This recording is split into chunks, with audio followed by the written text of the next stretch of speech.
this is the way the night's going to go, and we want you to do a lot of talking. We're just going to kind of overview some of the things. If you followed us on social media, you saw some of this.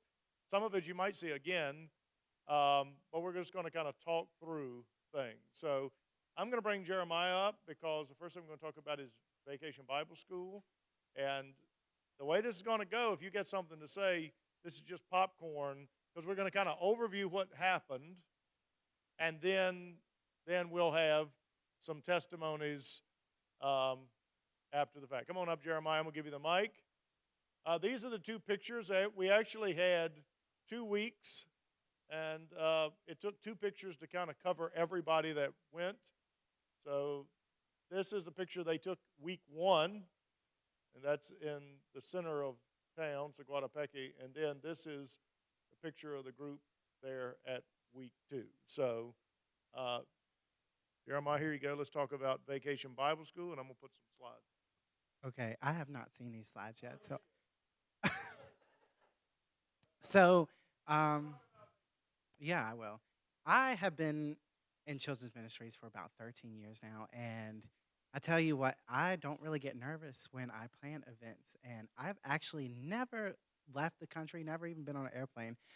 So this is a lot of firsts for me. And when I signed up, I was like, okay, God, I signed up to go on this trip, and then out of nowhere, Miss Linda comes up to me and she's like, "Hey, Jeremiah, do you want to do vacation Bible school for us?" And I don't, I tell you what, I don't get nervous when I plan events like this, but I got nervous because I'm like, I don't know what to do.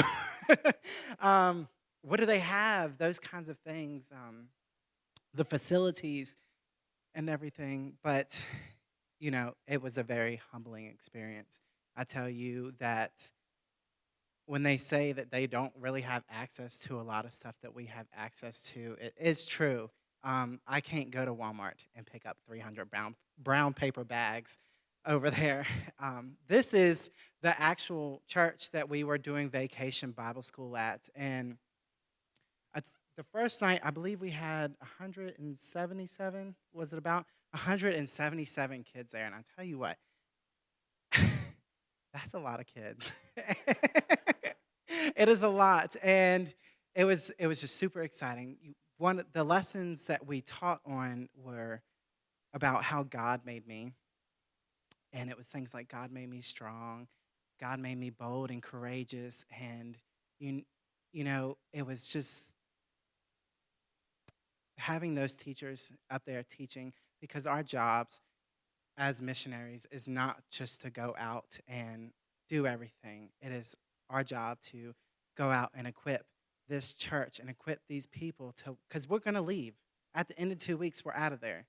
Yeah, we left a presence and everything, but eventually they're not going to have us, and they need to be able to continue on teaching and continue on seeing how things are run. Because I believe this was the first VBS that this church has done, right? Second, okay, yeah, the second VBS this church has done, and I walked into one of their Sunday school rooms, and they had continued on with the God Made Me series in their Sunday school, and that was just a very, very strong blessing that I got to witness. That that those words continue to keep going. And so, do we have any more pictures of?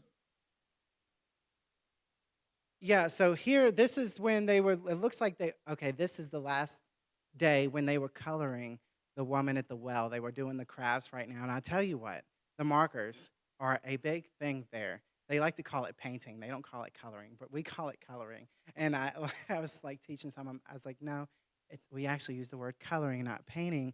They were coloring the woman at the well, that we made little wells and everything. And I'm telling you, like, when you have to make that many crafts, and I mean, Miss Jan makes crafts almost every Sunday. She knows how much work it goes into. But when you're making them for 200 kids, you have a whole assembly line. You're like, okay, no breaks. Like, it was a lot of fun. This is uh, where we are teaching at. That okay. So the dude in the middle, his name was Martine. He is a really fun guy, very charismatic, very energetic. I'm telling you what, when he could get those kids pumped, was somebody who I know some of us don't like it loud, but y'all really wouldn't have liked him. He was loud. I tell you what, when he got the kids rolling, he really got them rolling. It was a lot of fun. So that's how we colored. Of course, we don't have the luxury of like space where they could spread out and everything. So what they would do, they would turn around in the chairs, they would color, and um, this is our group photo. This is, I believe, on the fourth day, not on the fifth day. Correct? Yep. This was on the third day, the Thursday, the fourth day. Yeah. So we had an even bigger crowd the last day, but this was on the third day. We got our group photo, and it was just a lot of fun building those relationships. So, oh, that's the last slide. Okay, well, I can continue to talk if you want me to. Do y'all want me to? Yeah. So, yeah, what's up? I'm sorry, not what's up. But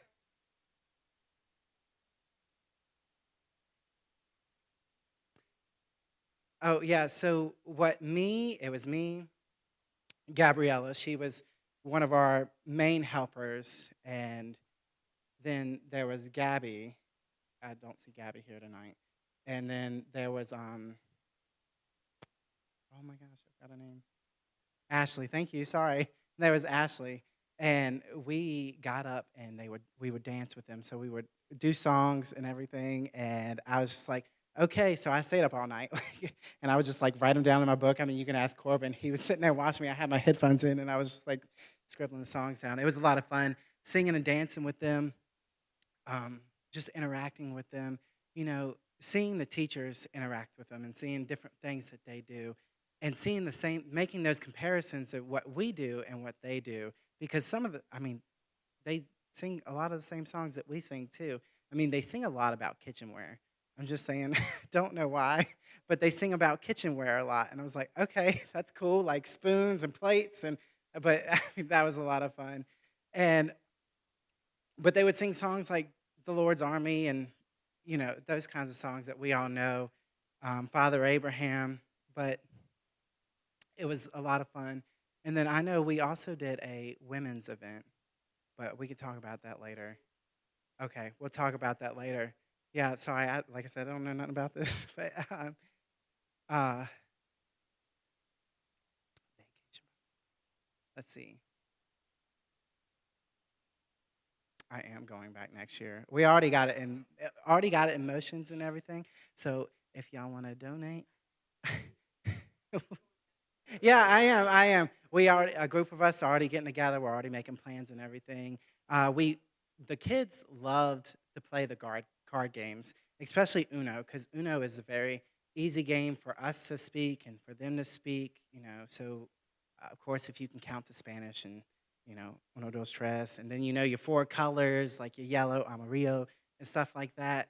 Um, that was a lot of fun. We would have some of the kids come in early and they would help us set up the crafts. So when we were making the crafts af- after we had pulled them out, they would come in and they would be like, hey, can we help y'all? And we're like, of course, they spoke in Spanish, but they didn't speak in English. And we would allow them to help us. And some of the ones who came in early, we would play games with them. I know a lot of our people, they love to play soccer with them or football, what they would call it. And I met a few. I didn't have favorites, but I did have favorites. I had a few that stuck close to me a little bit, and they were just some awesome little kids.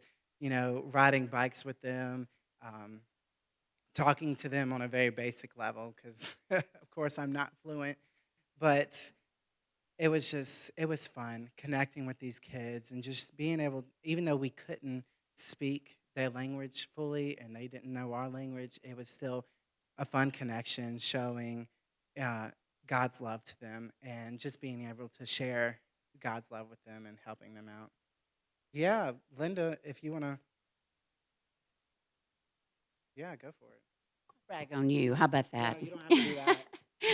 I was so very thankful to have Jeremiah do the planning this year, and he did a great job. He had a subject for each day already lined up with a coloring paper to go with that, as well as a craft. And believe me, I've been doing it for about 25 years, and that's a lot of work. Getting all of that prepared and then getting the copies that we need and getting enough there to have enough for the children. And I don't know if you said this or not, but the last day we had right around 250 kids the last day of VBS, and we were scattering around. We had gifts that we wanted to give them all to take home. We were planning, I think we prepared the night before for about 230, and it wound up being about 250. And so God just really blessed us, but we scrounged around as we've done in years past and had enough goodies still left around that we could make extra little bags. And so everybody took something home. I think I don't know if this was what we should have done or not, but it turned out okay. The last ones that did not get something was some of the teenagers. And I think we had about, how many were there? 4, I think, that didn't get something. And so we were talking with the pastor, and so we just started, we're going to give each one of them $10. So they were thrilled with that. That was their gift to take home. Yeah, they would probably have liked that anyway, much more than the little things we had in the bags for the little ones. But it was truly a blessing, and I'll put a plug in. We've got a whole year to go now before we go back again. You saw the markers that they were using. We were able to have enough markers to take down there. I think we wound up sending them home 5 markers each. And that's a lot with 250 kids. Sure. Sure. Even I don't need that. Okay. Yes, I do. Yeah, you do. I forgot videoing. 21st century. Even though with the markers, we take markers for granted. We really do. Like it's nothing for us to go to the dollar store and be like, oh, I need a pack of markers. And I mean, we even get a little snobby amount markers and stuff. We're like, "Ooh, these are not Crayola. These are trash markers." So, um, but even the adults, like the teachers that were teaching and helping out with this event, they came up to me and they were like, "Hey," they were embarrassed, of course, to ask, but they were like, "Can we have something to paint with as well?" And I was like, "Of course you can." And it's just something that we really take for granted is having that kind of accessibility and that kind of just privilege to be able to even have a marker. And it was a very enlightening thing to see, and it just made me be a little more grateful for the things that we have. We were able to send coloring sheets home with all the children, as well as a lot of the teachers, which they were just thrilled to have those coloring sheets to take home and color. It's just amazing. You need to be thinking about next January right now. We'd love to have you go. God willing, if Danny and I are still in good enough health, we plan on making at least one more. So we would love to have you come and go with us. It was a wonderful trip. 5 more. Woo. Got 5 more. So some of the things that we would have in the little goodie bags at the end of the Vacation Bible School, we really tried to didn't just put fun things in there. We also try to put some necessity things in there. And we encourage that if you cannot go next year, but we encourage you, you can always go buy some stuff.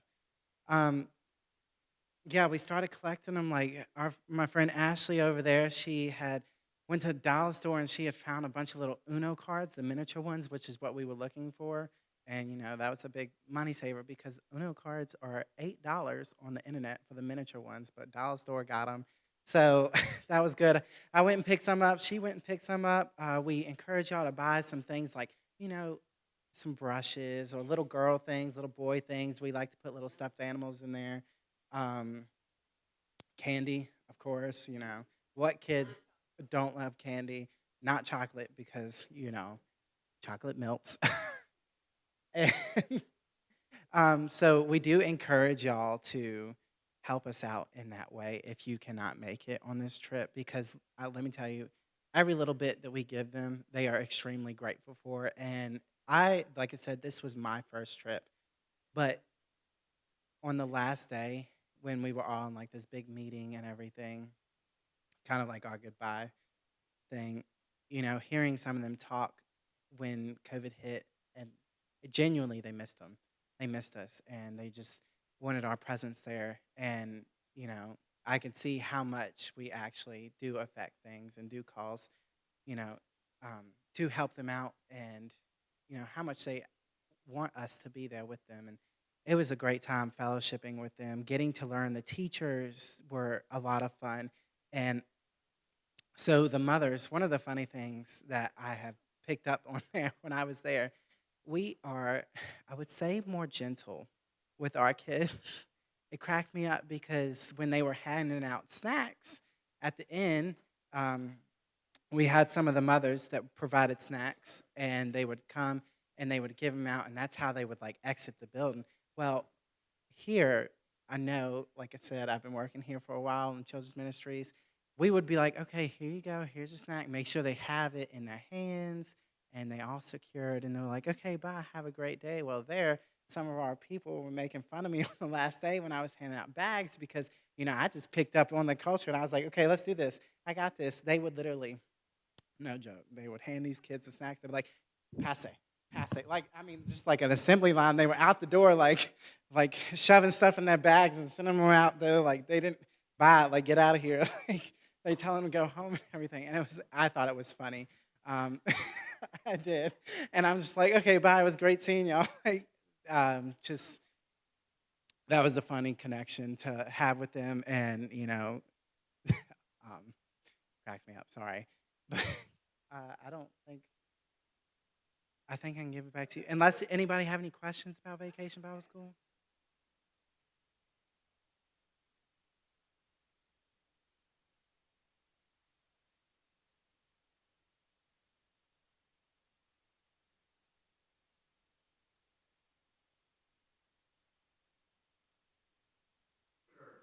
Yes.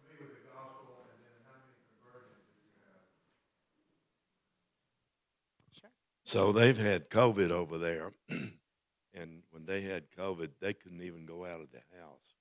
The pastor of this church, he lost like 10 of his church members, his elders, those people. So he went out in the mountains and where they did not have COVID, and he's baptized 45 people over there during COVID. And so he's trying to build his church up. And they came in, and you'll see pictures here where they came in with pickup trucks. With They were just loaded with children, trying to bring them in, leading these kids to Christ, and trying to build his church back up because he's lost so many people in COVID.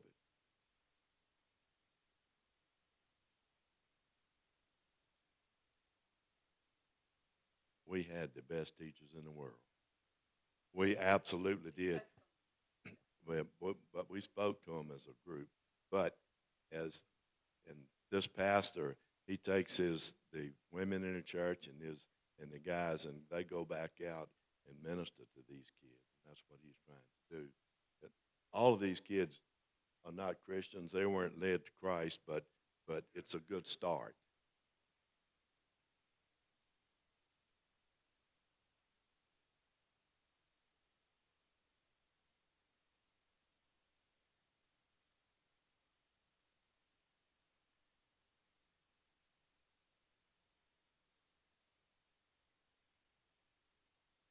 He does. He does. He is a wonderful, wonderful pastor. Um, you'll see as we go along where the roof of their church. Okay, so back, yes. So the people were there.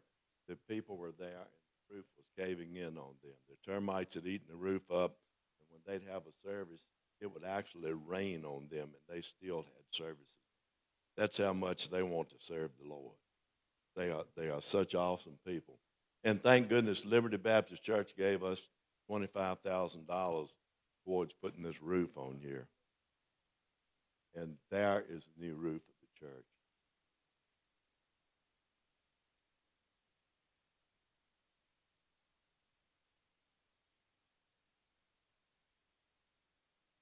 We had people there that, yes, we had translators, yes, yeah. I'm so sorry. Go ahead. I had to address this. But you asked about the difficulty of teaching such a large age group. Well, there's always a difficulty when you have older kids and younger kids. And when I was writing these lessons, I had to prepare that and understand. Of course, we have some littler ones who obviously aren't going to be able to pick up on it as much. But there were mothers there, and there were other teachers there. I mean, they had maybe about, I don't know, 7 teachers themselves, and then they had us as to be able to like intermingle with them and to try to help them out. And we had our translators that were with us, and they would help us, be able to talk to them. And you know, when you have a vacation Bible school, it's not necessarily you're not going to be able to follow up with all the kids because it's 250 of them. It's a lot. But when we do vacation Bible schools, it is really we're planting that seed, and hopefully that seed sticks, or one day will stick, and that it will just go out and kind of grow. Because I mean, those kids are a lot more attentive. They listen and they participate a lot more. They crave it. I'm not saying our kids don't, because there are kids of ours that do, but they crave it a lot more. I would say, seeing between the two difference of America and Honduras, that they sit down, they listen, they participate, they sing all the songs, they dance all the dances, they genuinely try to color those sheets, and they answer the questions, they interact with the teachers interact with them. And I can spot a good teacher like that. So I could tell, like, we had separate teachers on each days. I could tell when one of the teachers could really just like get down with the kids and get on their level and talk to them and move around and get them excited like that. But yeah, that was that. I hope that answered your question a little better. Yeah, we also did send home like Spanish tracks, and to hopefully, and the coloring sheets, a lot of the coloring sheets had verses on them. And of course, the coloring sheets, they coordinated with the message. So all that, hopefully that they could take that home. And I think we had discussed, and if anybody also wants to donate, we had discussed finding Spanish Bibles to hopefully stick in their bags at the end of the week next year. So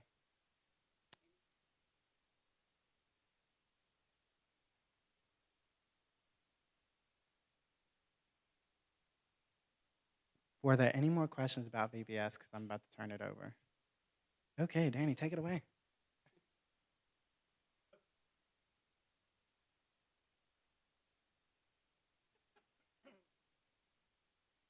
All right, so we're going to do a little tag team here for it. One of the things that I do want to communicate, if you didn't follow all of this on social media, is, not to give credit to a person. Credit goes to the Lord, but God has worked in a lot of people, including Danny and Linda. What I was impressed to see after not being in Honduras for a decade is I was really overwhelmed by the fact that the evangelical church presence in Honduras, and I mean the buildings, and obviously the people are the church, but the facilities were very much built by groups from Drake's Branch Baptist Church and Liberty Baptist Church. And there are more people on Sunday morning meeting in churches that this church has helped build than meet here on Sunday morning. So there is a church in Honduras of greater number meeting in churches that folks from this area have built than in Liberty Baptist Church. And that was kind of staggering to me. Sometimes I think, at least I thought, short-term mission trips, you're kind of a one-hit wonder. You do it and you leave. But the sustained effort from Robert Napier long ago to Danny and Linda has actually solidified, Herbert and Jeanette. I don't want to keep saying names because I omit people, but a sustained effort in one place has done as much as a full-time missionary on the ground. That's what I mean. It's almost like just coming every so often. So we want to talk a little bit about the buildings. I'm going to try to do this rapidly. If you have something to say about New Covenant, since you don't leave, then you jump in, because I'm going to talk about New Covenant. I'm just going to talk about the building. If you want to talk about the building, and then we'll get through all of this, and then we're just going to do testimonials at the end. So that's kind of where we're going to be. Now, I know we know too much because we were there, but if you weren't there, the team worked with a lot of churches. There's going to be about 6 or 7 that we'll show you tonight that throughout the years Liberty has helped build. So New Covenant Baptist Church is the church where VBS was held. Now, we all know that. You don't necessarily know that. So the $25,000 that you sent, okay, no team went for 3 years from here, right? So the church is meeting during COVID, and it's raining on them. So we sent the $25,000, and their teams, the Hondurans, ripped the roof off. We did not rip the roof off, correct? Okay, we did not. Yeah, okay. We did not rip the roof off. They did that. This is your $25,000 at work. So, and that's a very, what's going on here? So that's the complete, so when the team got on the ground, we held VBS in the church that we had sent the $25,000. They had ripped the roof off and put a new roof on by the time we got there. So, had you not sent that, we wouldn't have, you'd have had a mess. Talk about that. So back years ago, I figured that one day Herbert Hamlet and Danny Moon would get old and they couldn't continue doing this work. And so we adopted a little Honduran boy and we sent him to college, and he's now a construction engineer along with a minister. And you'll meet him. Most everybody here knows him. His name is Rolito, Raul Villatori. And so his uncle, Hector, has trained people and sent them out, and they start all these new churches. Most of the churches that you will see here came out of Herman Baptist Church. But yeah, you're doing great. No, it's what we want. So we have people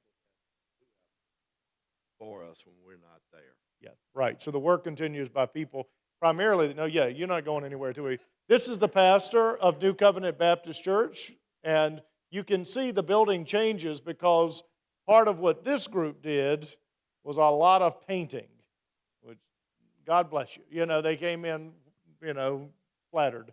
And then you didn't see this, but once they left, this was a completed, that doesn't even look like the same building, does it?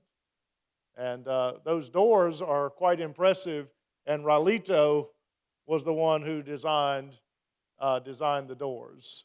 And then this is those guys right there. This is what they did the majority of the week, inside and out. Now, go ahead. So that's our next mission trip right there. Fernando doesn't have a baptistry. That's a pastor there with us, and that's Rolito in the background, and that's me up there staggering around like an idiot. But anyway, we're going to build a pavilion over that concrete slab next year, and we're also that'll be a place where they can have Awana, and for all these kids that you saw at Bible school, they'll be able to come in there and have a place for Awana and do their things. And then he needs a baptistry as well, because he's out evangelizing and trying to get people in his church, and he needs a place to baptize. Great. I may show you a brief clip that you've already seen. Danny's Church, already explained what he and just I'm here with Danny explained. Moon, and This is Liberty made a donation that helped them with this roof. So, Danny, tell us about the roof we're looking at here. So the roof was falling down on them. The termites had eaten the roof up. They were in here having service, and in the rainy season, water was coming through the church. They couldn't have any electrical or anything in here, and Liberty Baptist Church came up with the money to replace the roof on this church. Well, let's look at it. It's pretty. It's steel beams, but they look like painted up like wood, so very nice. And here's some of our own crew in here today getting ready to do some work. all right. I'm going to show you one other video that the only video I did, so mercifully you don't have to look at me too much. But there's a mistake in it because you can't quite visualize this. There's a church, then there's this concrete slab you just saw, then there's an educational building next to it with like classrooms. I make a mistake. I say we replaced the roof in the educational building, but we built the whole building because Kevin was one laying the block in it. So there are, on this you'll see it, 3 structures: the church, the slab that's going to turn into a pavilion for the kids to play under with a baptistry in it, and there's an educational building. So all of this is kind of part of one complex, and you'll see it right now. All right, I want to talk a little bit about New Covenant Baptist Church. This is where Liberty has spent the majority of their time this year, in the church building directly behind me. Last week, VBS was held with a host of our volunteers. 250 children descended upon this building, and an awesome VBS. Also, Liberty Baptist made a donation. In a previous video, you were able to see a brand new roof. The roof was falling in, and church services were difficult to be held. Now you see a brand new roof that is there making church possible. The church has continued to grow, especially reaching children. You can see the church bus, and you can see behind me our group is painting. There's also like an education building. Again, the roof on that several years ago, Liberty Baptist put the roof on it. And we built the building. They stuccoed the outside, and now it's a major place for classes and children. And you can see that I'm standing on a cement slab. This cement slab, and by the way, the gentleman in the yellow shirt is the pastor of the church, and he's doing an excellent job. You can also see there's a mountain behind me, and that is their mission. They go and support 2 churches there. A little bit about the slab. The slab is the place where a lot of the children play, but because of its strategic location in this community, it is basically, the community says, this isn't just the church, this is the community area. This is kind of the community play space, which works out great. Many of the community children came here to play and then went and had VBS. So potentially one of our future projects is to extend this slab just a little bit and to make it a large pavilion where this could be, in essence, the children's play area. So put a roof over top of it, make it a very nice pavilion. This type of structure is used to do children's ministry, and especially Awana. Awana works great here in Honduras. Another awesome church. By the way, just one other thing about the church. They lost several people to death over the last several years, 10 strategic key leaders, and the pastor continued to push on. A lot of grit, a lot of determination, a lot of tenacity, and what we are able to do, what small contribution we're able to make, would really enable the ministry here to continue to flourish here at New Covenant Baptist Church, Honduras. Oh, so that's the place of the baptistry. Anybody want to say anything about construction? I'm going to give you some time at the end for testimonials. Anything? If not, we're going to rapid fire through the other projects. Okay. All right, we'll be brief. My goal is by 7 o'clock we'll be done with the overview, and then we'll have 20, 30 minutes where you can share. All right? So let's rapid fire. Danny, you know more about this than I do.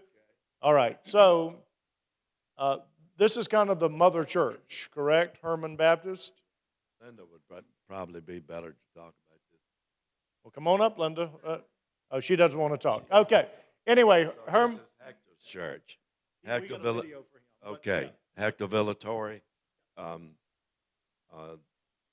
This church was built in 97, I think. Wasn't that it, Jeanette? 96, 97? But anyway, out of that church, he's built most of the churches in Seguatepec. So 2 of the churches don't just have churches, they have clinics. These are quite impressive facilities, and I'm just going to kind of run another video. This is maybe kind of the elder pastor now, Hector, right? I mean, he's kind of the head honcho over quite a few of them. Herman Baptist Church, This is the inside of their sanctuary, which is very nice, but they also have a clinic. And now you'll hear from Hector right. Oh, this is, again, I'm going to walk through the facility, but this has a sanctuary, education space, a pavilion where they play Awana, and a fully functioning clinic. So it is not a unimpressive facility. Here's Hector. 93. Okay. And our group also did work here as well, as you can see. All right, there's a video somewhere. So I'm here with Hector Villatora, and I'm showing you the inside of his church where he has Sunday morning services. We're going to tour the facility. Hector, why don't you just tell us about all the different things that are connected in this one facility, clinic, classrooms, dentist's office. Talk to us about it. Okay, it's a great bless to me to tell you how the Lord is blessing us here in the ministry. This is the Third Baptist Church in Honduras, so we'll be 65 years this year. So we was blessed for the people from Liberty. They was helping us to build the classrooms and the medical clinic and dentist office and many things in this facility we have here. So we feel so grateful with God and with you for all the help you have given to us. Even we have a place where groups from the States or groups from Honduras can stay for the night, sleep and cook and everything like that. All right, well, Hector, we're just going to walk around. So you kind of lead the way, and I'm going to narrate what we're seeing. Okay. So we're leaving the church, and then right outside, this is a dentist office. Upstairs is a fellowship. Oh, a fellowship hall upstairs, and then dentist office to our right. It's right here, yeah. Okay? Dentist office is here. Okay. And then straight ahead, you want to, oh, is he working? Okay. Well, we don't, okay, there we are. All right, a nice dentist office. All right, let's keep walking. Then we go down, and straight ahead is the medical clinic, correct? Yeah, there is, yeah. All right. There is a medical clinic. About how many people are able to be seen here? 17 or 16 every day. 17 or 16 every day. That's excellent. We're going to walk right through here. This is a small kitchen that we have for the Small kitchen, and then we've employees. got several rooms, right? This is, we get charts and everything here. That's excellent. Yeah. Excellent. We've got someone our working. office. Okay. He's the dentist. Oh, the dentist. Very nice to meet you. Nice to meet you too. And Get your medical records. yeah, Oh, here yeah, we go. there is. And here's the pharmacy. Actually, it's open. Okay. She's Sandra, she works here. Hello, hello. Here's the pharmacy where we have the medicine. So believe it or not, Hector, about a decade ago, I laid block here. Yeah. Yeah, so you it's unbelievable to see Yeah. how this has grown. Let's walk over and see where they do Awana. You're Yeah. starting Awana again, Yeah. right here in this area, correct? Yeah. Yeah. Okay. Right there, we do the games in that area. Yeah, the games out here under the pavilion there. Yeah. And then all of these are classrooms, correct? Yeah. Yeah. And there are the doors in that area. The dormitories, and this is where people can come and stay. So in one place you have a church, a dentist office, a clinic, classrooms, dorms, and a place for the kids to play Awana. Yeah. This is very nice. Yeah, it's a Herman great- Baptist Church, Yeah. Honduras. Yeah. Okay, great.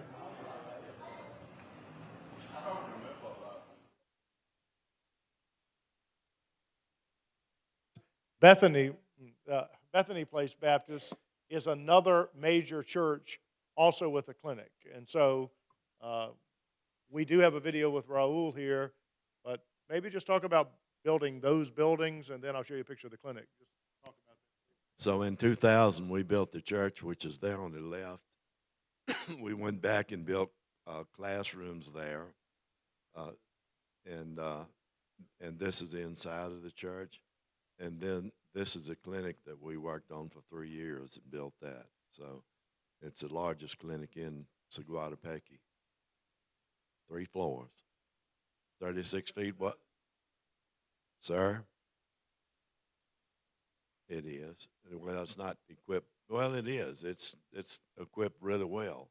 And they want to build onto it because they have these doctors in California that want to put an operating room in there. So they really want to add probably about another 40 or 50 feet on it and put an operating room in there. That's in our next 5-year project.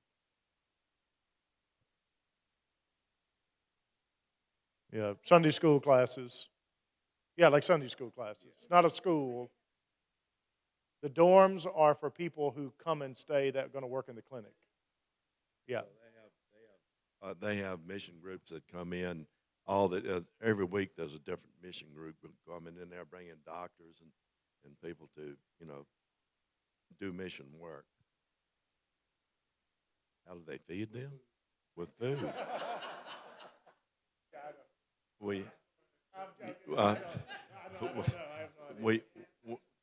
bring our food with us. We bring our food with us, stay there, and go to a restaurant. They have wonderful restaurants there. Wonderful. Yeah, you don't lack for food in Honduras. All right, now you're going to see Ralito for the first time. This is one of the operating or just rooms in the clinic.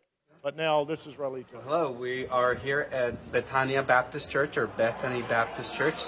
This is my home church where the Lord has me serving, and it's been a privilege to have been actually born and raised here pretty much. This has been my church for the last 22 years, and so the Lord has really, really done amazing things through my lifetime here. We're blessed to have a community outreach program that is very aggressive, that provides health care and counseling to the community and actually to the city and surrounding areas around where we are located in Las Colinas, which is the north end of our town. So yeah, we were really happy to be part of the Lord's work here, and we're blessed that Liberty has blessed us tremendously throughout the years to make the ministry here possible. So, Raul, about 90% of what I will walk around, including the clinic, is Liberty Baptist. If not more, Okay. more, yes. It's a very impressive facility here and a very vital church.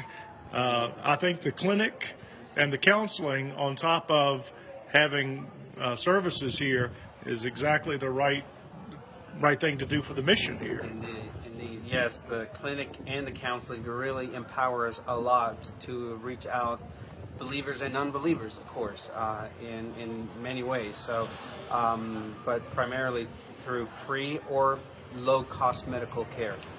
So, yeah. All right, well, I'll walk around.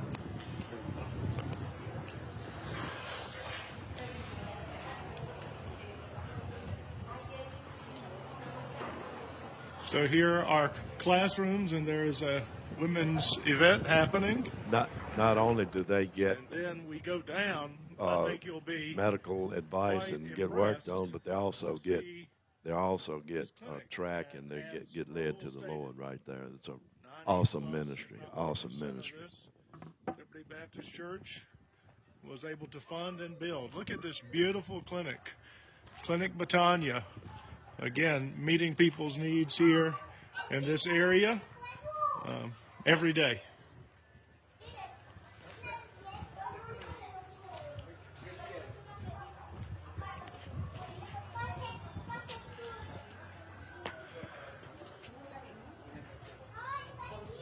Porque yo voy a pagar, hermana, el año. Okay. Hola. Hi.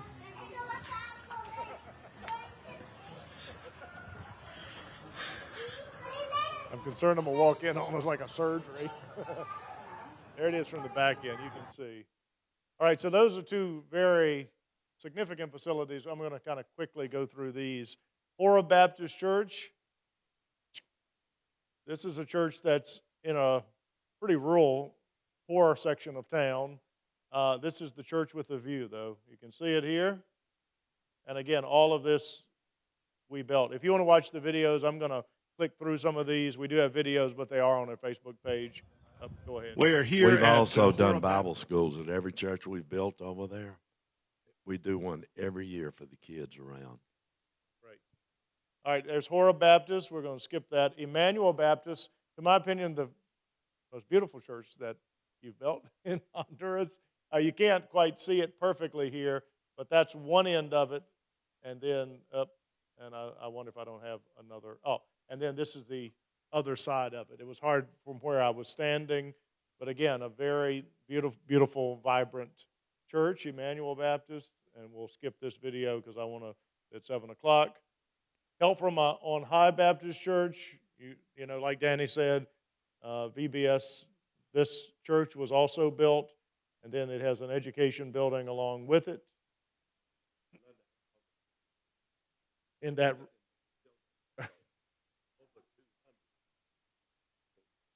hanging out there. See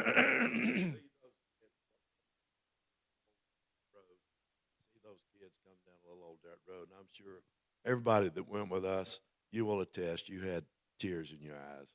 I know you did, Jeremiah. And but just to see those kids so hungry for the Lord. Well, Fountain of Life Baptist Church also was, again, all of these are kind of in strategic places around the city. And then this beside it, now you can see it a little better, our classrooms, and then the main church. And then we'll skip that video as well. Right, there can be a second floor of Sunday school buildings built on top of this. I'm just going to quickly go through these and then we're just going to talk, okay? Nursing home ministry, just going to show you that Linda organized all of this. And by the way, I mean, there was no governmental funds for this nursing home. So mercifully, the Roman Catholics took it over, so mercifully. And they actually are doing, it was clean. They were well cared for. So several nuns run it. And you can see, there's Linda with one of them. And a real act of charity to a pretty desperate situation. You're old and need to go into a nursing home in Honduras. So, Melissa and Linda, you may talk about this. I'm just showing you pictures. They did do a women's conference. The first, yeah, do it now.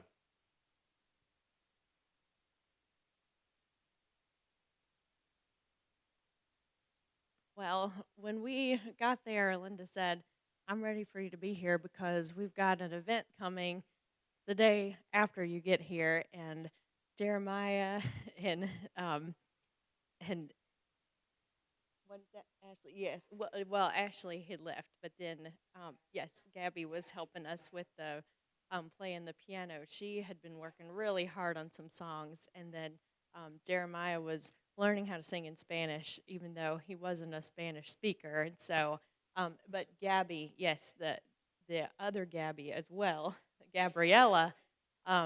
So we had two Gabbies that were helping with the music too. And so when I got there, we started working on the music, and then we were going to give recipes in English and translate it to Spanish, and then share a little testimony. And so it was all of these things we were going to gather quickly, which is how things go when you go there. When you go to Honduras, you find out what the Lord is going to do, and He always provides. And it's so neat to see Him orchestrate those things. And the women there were so excited. And so we had two churches that were going to join together. And so there was going to be a bus going from one neighborhood over to the other neighborhood for them to meet together for this women's conference. So we had a time set, and there was kind of a cutoff because time can just go on, and people can keep coming and think, okay, well, 4 o'clock, I'll get there about 4:15. You know, we have this, but it's just exaggerated even more so in Central America. So we had a cutoff, but we still added about 10 or 15 more minutes to that, and they just kept coming. Just like Danny's talking about the children, the women kept coming, and they were bringing their children with them. And we kept looking back at the bus, and we said, okay, let's get a little more together on our seats. Let's get together. Let's tighten up, because this bus is filling up. And yes, and so we had a full bus of women and their children they were bringing with them, waiting for them to get out of school, and that's one reason they were still coming, and they piled on this bus to go to another church and join this women's conference. And when we got there, I was asking some questions to some of the ladies there and saying, how often do you do this? Is this something you do often? And they said, we've never done this before. We don't have the materials or the way to do this, to have, like, they had a craft afterwards, and so they said, unless someone comes and does something like this, we aren't able to. So we are so excited because this is the first one we've ever done. So it was such a joy and a blessing to be part of that. And they said the same thing about VBS. If people don't come to do a VBS, they don't have VBS because they can't afford the materials. So that was just very powerful to me, that they were so excited and they were walking from so far. They were riding a bus to go to another part of a neighborhood, bringing all their children with them, and they just felt like it was such a treasure and an opportunity. And there was conviction in that. And it was just a beautiful time of fellowship with our sisters in Christ, to be able to share together and sing together in their language and in ours and do that together. So we want to do it again. We want to go back and do another and have a second women's conference. And I know there are ladies here at the church I was texting from Honduras who were saying, I'm coming back to do the next one. So that's really exciting. But we had a lot who stepped out of comfort zones, Gabby, and really worked on that music and with the singing with Jeremiah and the Spanish, and it just all came together, and it was so, so special and beautiful to be part of that. So I just wanted to share about that. And we did do a little drawing for the recipes, and I think it was Linda's idea to do a giveaway. So a little funny moment. We were trying to think of criteria to do the giveaway for the recipe. So we introduced some recipes because they said, we want to know what you make, and we want to have the recipe so we can make it here. Make sure it's ingredients we can buy here, and then we're going to recreate whatever you tell us you make in America. So we gave them a couple recipes, and then we did a drawing. We were going to do a giveaway. And we said, let's just pick a criteria. So whose birthday is the closest? Oh, my birthday is this week. I won the ingredients for that one. We had 2 recipes. The second one, we were thinking, what else could we say? So we said, whoever has the most children. And you've never heard such laughter come through the whole thing, because they're thinking, we all have so many children. How are you going to pick a winner for that? So, and then they all started chanting a woman's name, like, we know who that's going to be. So it was 7 children so that won that one. So, but that was really cute. So I did get to share my testimony in Spanish, and that was a blessing too, because they were able to hear it in their own language, knowing those were my words, that God had laid on my heart to share with them. And from that, there was a few ladies that were able to come, and even though our stories were different, the message was the same, that God is faithful and that He had been faithful to me. And I was encouraging them, you guys are in different circumstances, but God is the same, and He's good no matter what. And so someone came with a different circumstance, but she was saying that was so encouraging to me, because I know God's going to work in my situation too. He is good, He is faithful, and this is where I'm seeing that. So it was just clear, God is God, and He's good no matter where we are, no matter the language barriers. And I'll just say one last thing, not just the women's event, but we had a share time at the end, and probably something that really struck me and humbled me and convicted me was a pastor who got up to thank us at the end and gave each of us, a mug as a thank you gift. But what he said is, I just want to say thank you and for being used the way that God has chosen to use you. You all come and bring us things that we can't return to you, but we thank you for playing the role you're supposed to play in God's kingdom and in our family of God. And we do not feel embarrassed about receiving those things because we are in a place that God has chosen us to serve, and this is our place in his kingdom. And I just thought, knowing it can be difficult to receive things, I thought it was so beautiful the way that his perspective was as a pastor to just say, this is where God has me with the resources we don't have, but he's brought you and you've been obedient and faithful with the resources you do have, and you have helped us continue the ministry that God has for us here, and we see all of us as equal in that way, just fulfilling what God has for us. So that was really powerful to me and very encouraging and convicting.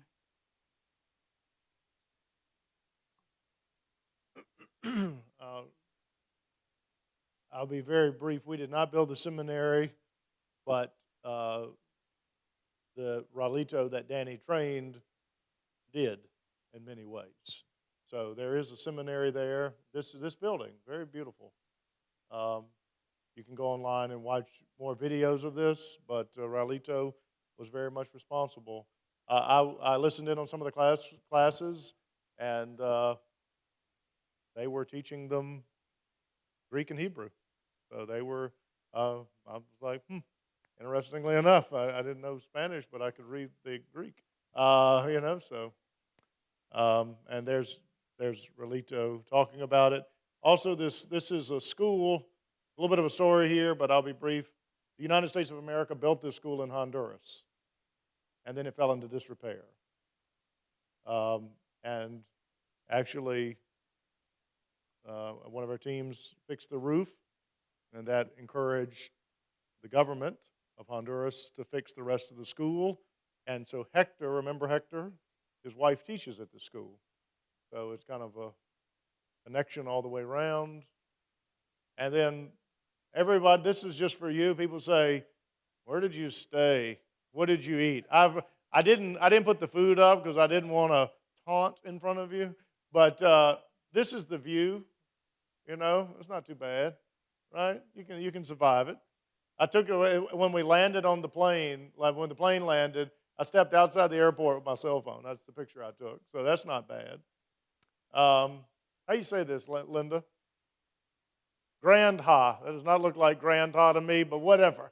It's the Grand Ha. It's a reasonably nice hotel. This is the outside of the hotel where we stayed, and that's what my room looked like. Okay, and I did end up sleeping on this bed because it was the most comfortable, but that's another story. All right. Now we're going to turn it over to testimonies. But here it is, January 19th to February the 2nd. And we don't know the exact amount, but $1,500 for 2 weeks, all things included. Not bad. People say, well, that's a lot of money. Are you kidding me? For 2 weeks, have you gone anywhere? I mean, I go to Lynchburg and I can't leave without $150 being left. So, and I'm not even staying. I'm just eating and trying to get out. So, I mean, just think, you're less than going to Lynchburg every day. It's actually very economical. These are the dates. That's the expense. We turn it over. Testimonies. I set this mic right here. Step up. Don't be bashful. Larry, you start. There you go.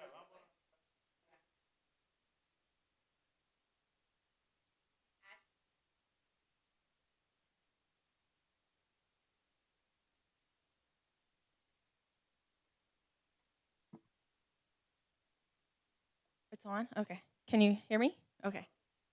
All right. So as I said, I'm a little nervous. I've been asking God all week to give me the words, and he just finally said, you're on your own, girl. You're on your own, sister. So here we go. So Honduras was really amazing to me. I'll give you a little bit of why I went to Honduras. About 2 years ago, I was not living life like I should. I was drinking liquor like a woman should not. I was carrying on and not treating the people I loved very well. One night, I had a little too much, and I don't really remember much from that night, but what I do remember is the next day, I was laying in my bed begging God to save me. I was asking him to save me from myself, from the alcohol, I was obese, out of shape, and I just thought I was going to die. And the next morning when I woke up, it was a new day. Everything had changed from that point. And I give all that to God. I haven't had a drink since. I've been coming to church for a solid 2 years. Um, and when this trip was brought up, I said, I've got to go. And I say that God pushed me to go. I think He called me to go on the trip to meet my new Christian friends and family now. Linda and I didn't know we knew each other so close. She said she grew up in Red House. I said, I did too. Where? She said, on the Bennett farm. I said, me too. And so we found out that we knew each other. So that was pretty neat. Also meeting Gabriella and Hector. They are the sweetest people. The language barrier was a little difficult, but I pulled through. I took Spanish in high school, and once you get back to it, it kind of comes back naturally to you. So it wasn't too bad. And honestly, most of the kids wanted to learn English. A lot of the older kids wanted to know English words. So, yeah. So with VBS, they wanted to learn English, so I asked Gabriella and Jeremiah if we could put like the English words to what we were learning about, and they said that was fine. So I think the first day was God is strong.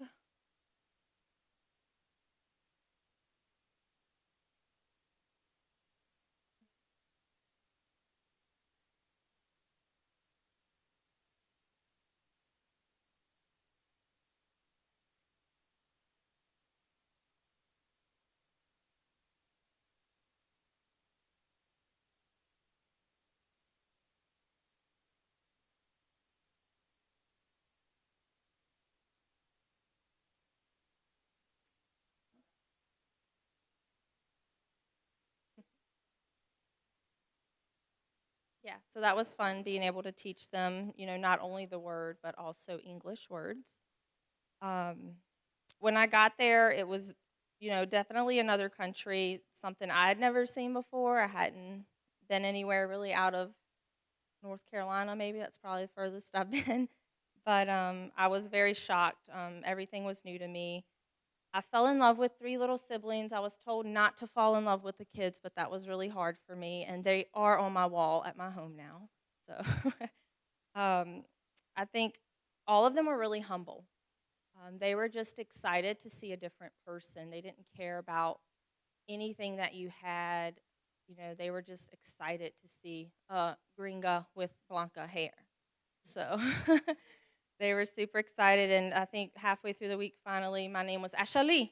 That's how they like to say my name. It's 3 syllables to them. So, um, so as you guys know, they said like at the end it was like 250 kids. So just seeing that the first day started out a certain amount and it increased throughout the week, I felt like God was truly there. He was getting His word in.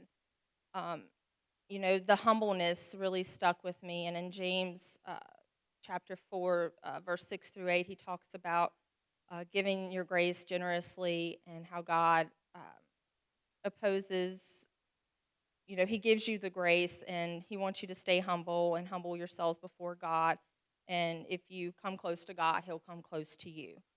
That really resonated with me, and I feel like those children live by that, and I'm living by that now as well because they put a lot of that light into me. I can't wait to go back next year. Definitely going for 2 weeks. If you decide to go, 1 week is not an option. You're going for 2 because I only went for 1 and I was so upset. But I'm not going to apply for a promotion next time around this time, so I will go for 2 weeks. And I'm just thankful that I was given the opportunity. It's truly blessed me beyond measure.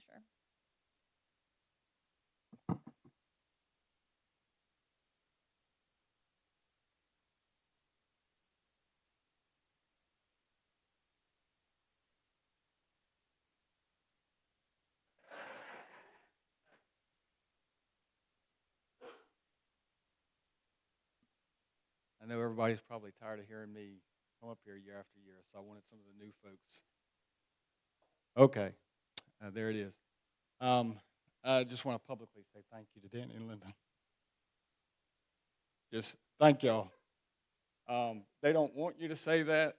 They don't want the public recognition, so I won't say but so much, but just God bless them. See, this is why I didn't want to get up here. So I just got to say, it's amazing to me how the Lord brings the right people together every year. And he knows exactly who we need and what we need. And Lord, did I need James this year? Just a quick thing on the paint, and Danny ended up taking us some really nice sprayers. And James was the guy that knew about it. I know nothing about painting. And I'll confess this in front of the church. I confessed it to Danny and Linda, and I said, Danny and I have been praying about whether we would go back again or not. And I said, 3 years off really didn't do me good. And so I thought, I'm going to go one more year. And as soon as we stepped off the bus, Lord grabbed me, and he shook me again, and it shook me to the core. And I said, but in my emotion, and sometimes when I was painting, because I don't like painting, I'm painting my wife's kitchen this week. And so I've been painting, and so I'm thinking I got to go to Honduras to paint. And I told Danny, I said, I thought, man, as soon as I got off that bus, I'm coming back next year, and then I'd be painting some of those days, and I'd be going, I ain't coming back ever again. But God bless James and Hayes for all of their help with stuff. And just the thing that the Lord brought together was just great people. Hearing the testimonies, hearing the devotions from people, and seeing just what hard workers folks are. I can't describe it. And Jeremiah said, he said, man, there's a bond that you have that you can't explain. And I said before, the fellowship over there, you can't describe it unless you've been there. And if you're not going, you're missing out. But I know some people can't go. And so I always say, just please help somebody go or be a part of it. Be the little toe, be in the foot. You don't have to be the eye. You don't have to be the ear. We know that Scripture tells that. But seeing the fellowship that we enjoy there and the fellowship that we enjoy with one another, and as like I said, Jeremiah said, that there is a bond that we have when we walk out of there, the bond that I have with the people that have been, maybe can't go back, the bond that I have now with the people that have gone this year, it's a sweetness. Don't go, I'm telling you, missing out on. And so the language barrier you think may be great, but when you sing the praises of our Lord together, there again, it's something sweet. It's a taste of what we're going to have. One day, just think about it now, man. You can have a taste of it here. You may not understand what they're saying, but you're going to know because the Holy Spirit of God is going to be at work and letting you know what they're singing and what you're singing. So somebody else has got to get up here because now I've done it. So James, come on up, brother.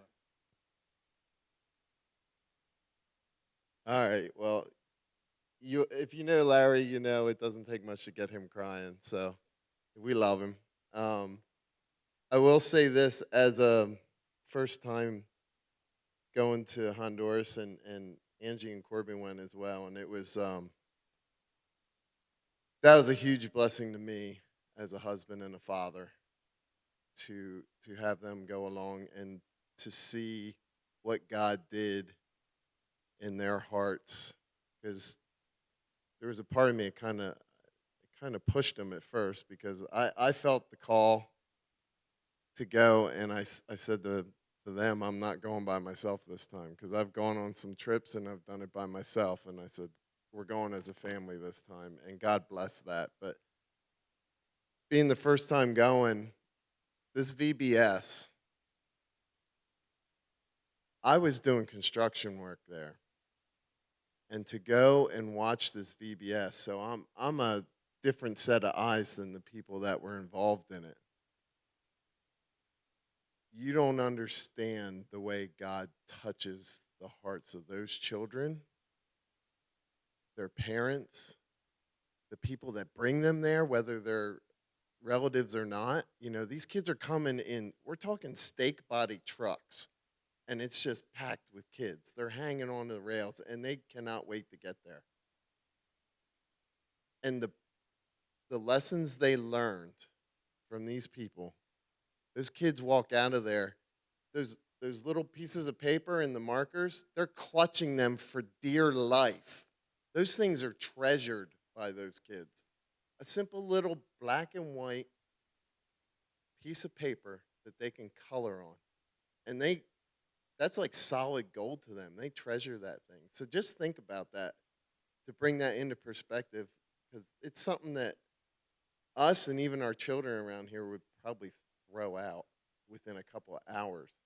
They're taking that thing home. I guarantee you they're putting that in a safe place, and they're treasuring that thing for as long as they can. So just think about that from the VBS side. But from the construction side, I mean, I kind of have a background in that, and Darrell as well. He's hiding back there. But and one of the greatest painters we had is Darrell's wife, Mel. She was in charge of all the painting over at Hermon. You know, that's Hector's facility. And I did some painting over there at Nuevo Pacto. And Hayes, stand up. So I'm going to tell you a quick story about this kid. We showed up with these sprayers, and nobody knew how to use them. Fortunately, I had previous experience because I have one, but Hayes and Steve were with me over there the first day, and I asked Hayes, I said, what kind of skills you got? And he said, I don't have any skills. I said, yeah, you don't tell me that. So by the end of the day, that boy was running a sprayer like a pro. And the next day, I literally just turned the spraying over. We took him over to Hermon then and just turned him loose. And that's what it's about right there. When you go on these trips, you step into it and you say, here am I, Lord, use me. It's that simple. You don't have to have a bunch of skills. You don't have to be trained in all these different things. You just have a heart that says, here am I, Lord, send me. I'm going to go there and I'm going to do whatever you ask me to do, Lord. It's that simple. So if the Lord starts tugging on your heart, listen to it.